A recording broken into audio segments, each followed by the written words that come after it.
Hello everyone, welcome to today's tutorial, and in today's video I'm going to be teaching you how to change your video background using Capcut. Have you seen videos that have beautiful background at the back and you're wondering how they did that? It's quite easy. So I'm going to be taking you through the step-by-step process on how to create this. So let's get right into this tutorial. The first thing you want to do is to log into your Capcut and import the video that you want to remove the background. And when you've done that, you want to click on the video and you want to look for something called remove BG. This is it. You want to click on remove BG. Remove BG means remove background. You want to actually click on it and you want to click on auto removal. So as you can see, the moment you clicked on auto removal, our background has been removed, and you want to click on this good sign here. When you do that, you want to go back.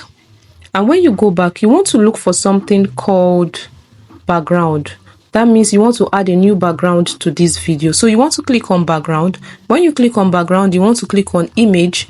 When you click on image, you can see Capcut has already given us different templates that we can use. But if you have a template on your mind, or if you have a background that you already downloaded and you want to use, you can click on this plus sign here. When you click on this plus sign, you can just select the background that you want to use. So you can see from my gallery, this is what I selected. So basically, that is how to remove the background that you have and impute another new one. So let's play this video to see how it looks like. So as you can see, this video now have a new background that I downloaded from my gallery. So that's how to put a new background to your video using Capcut. I hope this video was helpful. Kindly click on the plus sign to follow me for more tips. Thank you for watching.